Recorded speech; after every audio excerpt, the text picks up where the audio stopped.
சர்வமங்கலம் கணபதையே நமஹ.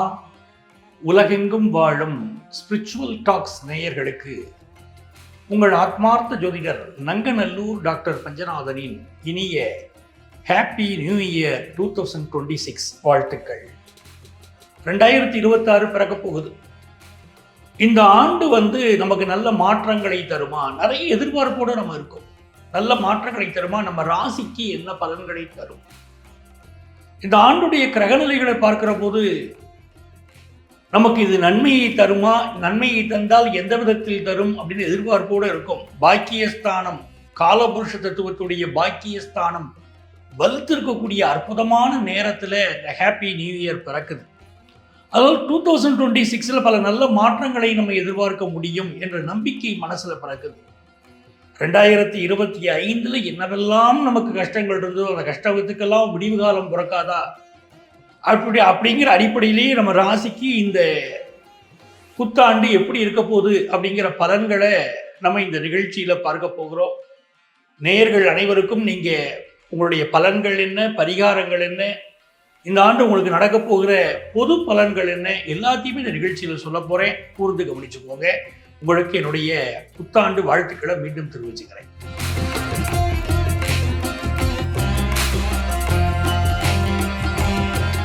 எனதருமை கடகராசி அன்பர்களே, 2026 நமக்கு எப்படி இருக்க போகுது? இந்த எதிர்பார்ப்போடு நம்ம காத்திருக்கோம். இந்த ஆண்டு பிறக்கும் போது பார்த்தீங்கன்னா நம்ம ராசிக்கு 12ஆம் இடத்துல குரு பகவான். அற்புதமான அமைப்பு. நம்ம வீட்டில் சுபகாரியங்கள் நடக்க போகுதுங்க. 2026 இது நாள் வரை தேங்கி கிடந்த அத்தனை கழிவுகளும் நம்மளை விட்டு போகுது. அத்தனை நன்மைகளும் கூடி வருது. பழையன கழிதலும் புதியன புகுதலும் வழுவல கால வகையினானே அப்படின்னு முன்னோர்கள் சொன்னாங்க பாருங்க. அந்த மாதிரி கெட்டதெல்லாம் நம்மளை விட்டு போக போதுங்க. நல்லதெல்லாம் நம்மளை தேடி வரப்போதுங்க. அதுதாங்க 2026. கடகராசிக்காரங்களுக்கு ஜென்மத்தை நோக்கி குரு பகவான் வருகிறார். ஜூன் மாதம் வரையிலும், அதாவது மே மாசம் எண்டு வரைக்கும் இந்த குரு பகவான் 12ஆம் இடத்துல இருக்கார். அப்ப நமக்கு நடக்கக்கூடிய செலவுகள் சுப செலவுகளாக இருக்கும். நல்ல தங்கம் வாங்குவதில் ஒரு ஆர்வம் இருக்கும். பிள்ளைகளுக்கு திருமணம் செய்து வைத்து அதனால் வரக்கூடிய செலவுகளாக இருக்கும். அதனால ஒரு மகிழ்ச்சி குடும்பத்துல அதெல்லாம் இருந்துகிட்டு இருக்கும். பல பேருக்கு ஃபாரின் ஆப்பர்ச்சுனிட்டி, ஜூனுக்கு முன்பாகவே ஃபாரின் ஆப்பர்ச்சுனிட்டி பல கடகராசிக்காரங்களுக்கு கூடி வரும். எனக்கு வெளிநாட்டுல போய் படிக்கணும், ஒரு நல்ல யூனிவர்சிட்டியில எனக்கு சீட் கிடைக்கணும், நான் வெளிநாட்டில் வியாபாரம் செய்யணும், எனக்கு ஒரு நாட்டில் விசா ப்ராப்ளம் எனக்கு இருக்கு, ஏன்னா வேற ஒரு நாட்டை தேடுகிறேன் அப்படின்னா வேற ஒரு நாடு அமையக்கூடிய யோகம் கடகராசிக்காரங்களுக்கு அற்புதமாக இது கூடி வருது. அதுவும் குரு பகவான் நம்முடைய ராசியில உட்கார்றாருன்னா மிகச்சிறந்த யோகம் இல்லை. ஒருத்தர் ஜாதகத்துல குரு பகவான் உச்சமா இருக்கார் அப்படின்னு சொல்லிட்டு அதை விட பேரு வேற என்னங்க வேணும் நம்ம வாழ்க்கையில? குரு பகவான் ஜாதகத்தை உச்சமா இருக்கக்கூடிய ஜாதகங்களெல்லாம் எடுத்து பார்க்க வாழ்க்கையில பினான்சியலா பெரிய பொசிஷன்ல இருக்காங்க. அப்படிப்பட்ட ஒரு அனுக்கிரகத்தை கடவுள் நமக்கு கொடுக்க போறாரு. அதை நல்லா புரிஞ்சுக்கிடுங்க. குரு பகவான் நம்ம ராசியில உட்கார போறார். அவர் உட்கார்ந்த பிறகு நம்முடைய தன லாபம், காசு, பணம், துட்டு பெருக போகுது. இது நாள் வரைக்கும் அந்த குரு பகவான் நமக்கு 12ஆம் இடத்துல இருக்கக்கூடிய குரு பகவான் ஜூன் மாதம் 1ஆம் தேதி இரவு நம்ம ராசிக்கு வராரு. வந்த பிறகு என்ன ஆகுதுன்னா நம்முடைய 5ஆம் இடத்தை பார்ப்பாரு. 5ஆம் இடம்ங்கிறது எப்படிப்பட்ட ஸ்தானம் தெரியுமா உங்களுக்கு? நம்மளுடைய பூர்வ புண்ணியம், போன ஜென்மத்துல நிறைய புண்ணியத்தை பண்ணி வச்சிருக்கோம் அப்படின்னா அந்த புண்ணியத்தை அறுவடை செய்யக்கூடிய அற்புதமான நேரம். பேங்க்ல நம்ம ஆர்டி போட்டு வச்சுக்கிட்டே வந்திருந்தோம். எப்பவோ சின்ன வயசுல இருந்து அறியாம கூட போட்டுக்கிட்டு இருந்தோம், விளையாட்டா போட்டு வச்சிருந்தோம். இன்னைக்கு அந்த பணம் மெச்சூர்ட் ஆகி நமக்கு கிடைக்குது, பெரிய கோடியை தொட்டு கிடைக்குதுன்னா எவ்வளவு சந்தோஷப்படுவோம். அப்படிப்பட்ட ஒரு மகிழ்ச்சி இப்ப குரு பகவான் தரப்போறாரு. 5ஆம் இடத்தை குரு பகவான் பார்ப்பதனால் நம்ம எப்பவோ சேர்த்து வச்ச புண்ணியத்துக்கெல்லாம் இப்ப பலன் கிடைக்க போகுது.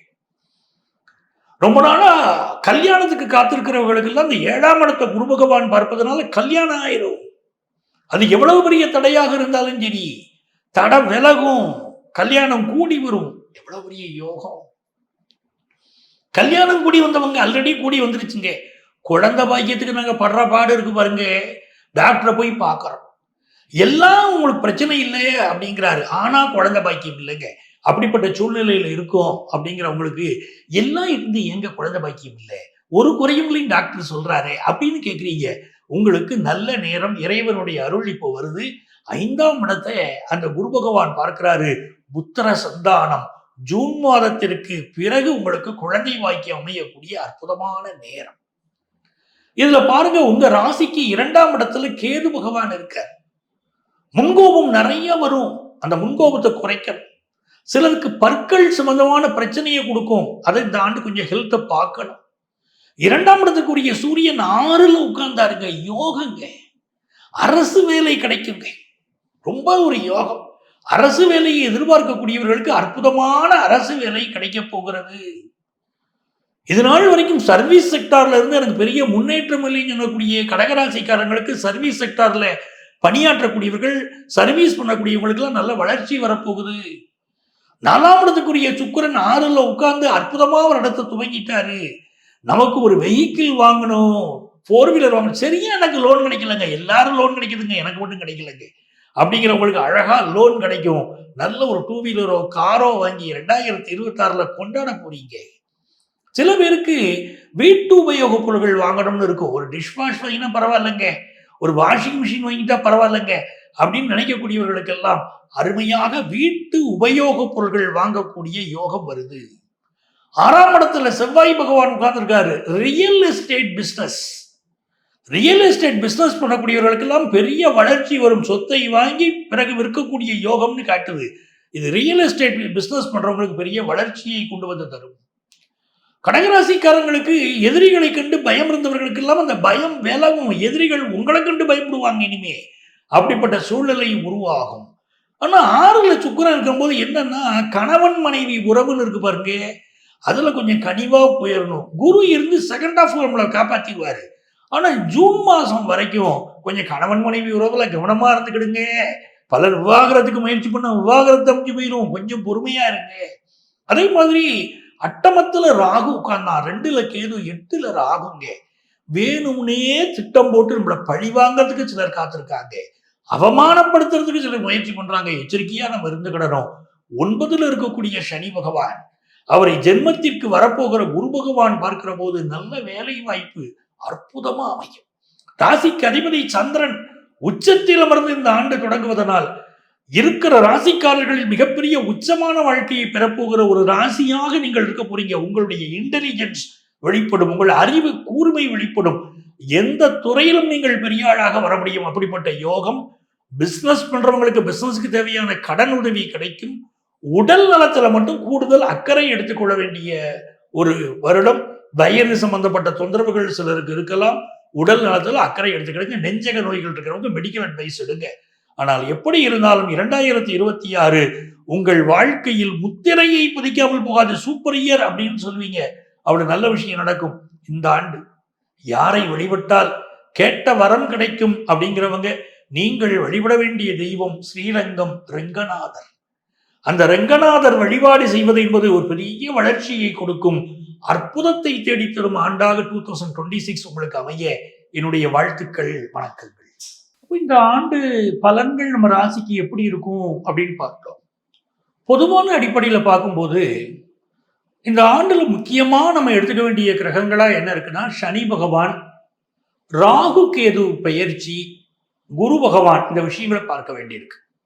சனி பகவானை பார்த்தீங்கன்னா அவர் மீன ராசியில உட்கார்ந்து இருக்கிறார். இது நமக்கு ஒரு உண்மையை சொல்லுது. இந்த ஆண்டு இயற்கை சீற்றங்கள் நிறைய இருக்கக்கூடிய ஒரு ஆண்டு அப்படின்னு தெரியுது. நல்ல மழை இருக்கும். இந்த மழை பெய்து என்னன்னு கேட்டீங்கன்னா, இது நாள் வரை சரியா ஒரு அணை நிரம்பல, தண்ணீர் தட்டுப்பாடு இருந்துச்சு அப்படின்னு சொல்ற இடங்கள்ல கூட அணைகள் நிரம்பும், தண்ணீர் தட்டுப்பாடெல்லாம் விலகும். நல்ல வகையில தண்ணீர் நிரம்பி இருக்கக்கூடிய ஆண்டு தான். விவசாயம் செழிக்கும். உதாரணமா கரும்பு விவசாயம் செழிக்கும். அப்படிப்பட்ட ஒரு ஆண்டாக இருக்கு. மிக முக்கியமா பாருங்களேன், இயற்கை சீற்றங்கள், மலை சரிவுகள், இயற்கை சீற்றங்கள், நெல்லூருக்கு வடக்கே புயல் போன்ற விஷயங்கள் எல்லாம் இந்த ஆண்டு நடக்கும். தமிழகத்துல சூறாவளி, புயல், மழை எல்லாம் இருக்கும். ஒரு வருஷ பலனை சொல்லும் போது பொதுவா நல்லா இருக்கும் அப்படின்னு மட்டும் நம்ம சொல்லிட்டு போயிட முடியாது. அந்த ஆண்டு நடக்கக்கூடிய பல்வேறு விஷயங்களை பார்க்க வேண்டியிருக்கு. உதாரணமா பாருங்களேன், அந்த மீன ராசியில இருக்கக்கூடிய சனி பகவான் நமக்கு ஒரு பயமுறுத்தலை தருகிறார். உடல் நலத்துல நம்ம அக்கறை எடுத்துக்கிடணும்னு காட்டுறார். என்ன விஷயம் அப்படின்னு பாருங்க. கடகம், விருச்சிகம், மீனம் 3மே நமக்கு வந்து நீர் வீடுகள். கடகத்துல வந்து சனி பகவான் போகிற போதுதான் நாட்டுல சுனாமி வந்துச்சு. விருச்சிகத்துல சனி பகவான் போகிற போது பெரிய வெள்ளம் வந்தது. இப்போ மீன ராசியில சனி பகவான் போகிற போது அது மாதிரி எதுவும் நீர் விடுங்கிறதால நீர் சம்பந்தப்பட்ட பெரிய பிரச்சனைகள் இருக்கலாம் அப்படின்னு நான் நினைக்கிறேன். இன்னொரு பக்கம் பாருங்க, இந்த எரிமலைகள் வெடிப்பது, விமான போக்குவரத்து சம்பந்தமா ஏற்கனவே சொல்லிக்கிட்டு இருந்த நிறைய பிரச்சனைகள் வரும் அப்படின்னு தமிழ் புத்தாண்டு பலன்கள் கூட சொல்லிட்டு இருந்தோம். நிறைய விமான விபத்துக்கள் நடக்கிறத நம்ம பார்க்கிறோம்.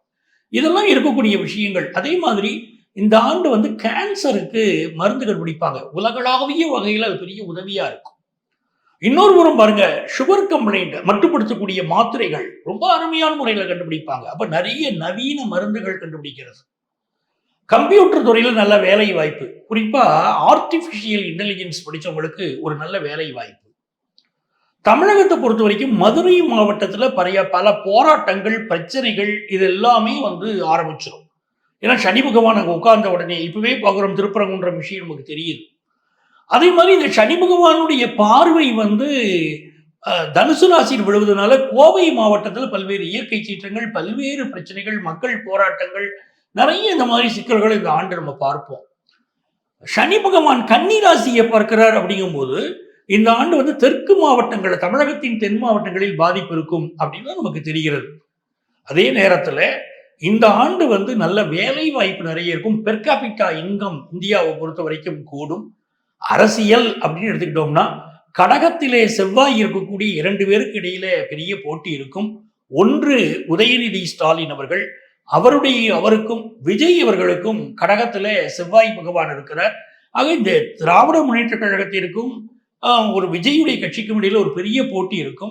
இதுல திராவிட முன்னேற்ற கழகம் இப்போ நம்ம பேசக்கூடிய இந்த நேரத்துல நமக்கு தெரியக்கூடிய கிரகநிலைகள் என்ன அப்படின்னா, திராவிட முன்னேற்ற கழகத்திற்கு பெரிய வெற்றி வாய்ப்பு இருக்கு. இந்த ஆண்டு நடைபெற போகிற தேர்தலில் 2026 சட்டசபை தேர்தலில் திராவிட முன்னேற்ற கழகம் வெற்றி பெறுவதற்கு பெரிய வாய்ப்புகள் இருக்கு அப்படின்னு நமக்கு தெரியுது. இது வந்து நம்ம இப்போ உள்ள சூழ்நிலையை வச்சு சொல்றோம். ஆனால் இப்போ இந்த ஜனவரி மாதத்தில் டிசம்பர் என்று 2025 டிசம்பர் 2 ஜனவரியில் தான் வந்து கூட்டணி விஷயங்கள் தமிழகத்தில் பெரிய மாற்றங்கள் வரும்னு இருக்கு. சரியான கூட்டணிகள் மாற்றங்கள் இருந்தால் இந்த முடிவுகள் கூட மாறலாம். கூட்டணி மாற்றங்கள் வேறு விதமாக அமைந்தால் அப்போ இப்ப நம்ம சொல்லக்கூடிய இந்த தீர்ப்பு, இந்த விஷயங்கள் கூட மாறலாம். ஆனா இப்போ உள்ள சூழ்நிலைப்படி திராவிட முன்னேற்ற கழகத்துக்கு தான் பெரிய வெற்றி வாய்ப்பு இருக்கு அப்படிங்கிறதா உண்மை. உதயநிதி ஸ்டாலின் அவர்கள் ஜாதகம் மிகச்சிறப்பாக இருக்கிறது. அதே போல விஜய் அவர்களுடைய ஜாதகமும் கடகத்திலே செவ்வாய் என்ற வகையிலே அவர் கடும் போட்டியை கொடுப்பார், நிறைய ஓட்டுகளை பெறுவார் அப்படின்னு ஒரு அமைப்பு இருக்கு. ஸோ தமிழக அரசியல் களத்துல நிறைய கூட்டணிகள் மாறப்போகுது. அதை நம்ம கண்கூடா பார்க்க போகிறோம். நிறைய கோவில் விஷயங்கள், ஒரு பாதுகாப்பு விஷயங்களை மேற்கொள்ளணும். ஏன்னா கோவில்களில் நிறைய பிரச்சனைகள் இந்த ஆண்டு ஏற்படும் அப்படிங்கிற அமைப்பும் இருக்கு. இளம் பெண்களுடைய பாதுகாப்பிலே அக்கறை செலுத்தணும். இது வந்து நிறைய விஷயங்கள் இந்த ஆண்டு நாம் கவனமாக இருக்க வேண்டிய விஷயங்களும் இருக்கு. நிறைய நல்ல விஷயங்களும் கூட போகுது. நம்முடைய வருமானம் கூட போகுது. தங்கத்தின் விலை அப்படின்னு எடுத்துக்கிடும் போது தங்கத்தின் விலை நல்ல கூடும். அதே நேரத்துல அக்டோபர் மாதம் வருகிற போது தங்கத்தின் விலையில ஒரு இறக்கம் இருக்கும். தங்கத்தின் விலை குறையும், கட்டுப்படும் அப்படின்னு இருக்கு. எவ்வளவுதான் தங்க விலை கூடினாலும் இந்த ஆண்டு அரசாங்கம் ரொம்ப கூட விடாதபடி சில கட்டுப்பாடுகளை கொண்டு வரும் அப்படிங்கிற அமைப்பும் தெரிகிறது. ஆக 2026ஆம் ஆண்டு நமக்கு ஒரு நல்ல ஆண்டாக விடிய போகிறது அப்படிங்கிறதா உண்மை. இது நாள் வரைக்கும் என்ன தடைகள் இருந்தாலும் அந்த தடைகள் விலகி சுபிட்சங்கள் நிறையக்கூடிய ஒரு நல்ல ஆண்டாக நமக்கு 2026 அமைய எல்லாம் அல்ல அந்த மதுரை மீனாட்சியை நம்ம பிரார்த்தனை பண்ணிக்கிடுவோம். அவருடைய அனுக்கிரகத்தினால 2026 நம்ம ராசிக்கு மிகச்சிறந்த ஆண்டாக அமையும் அப்படின்னு நான் பிரார்த்தனை பண்ணிக்கிறேன். மீண்டும் உங்களுக்கு என்னுடைய 2026 ஹாப்பி நியூ இயர் நல்வாழ்த்துக்களை தெரிவித்துக் கொள்கிறேன். உங்கள் ஆத்மார்த்த ஜோதிடர் நங்கநல்லூர் டாக்டர் பஞ்சநாதன்.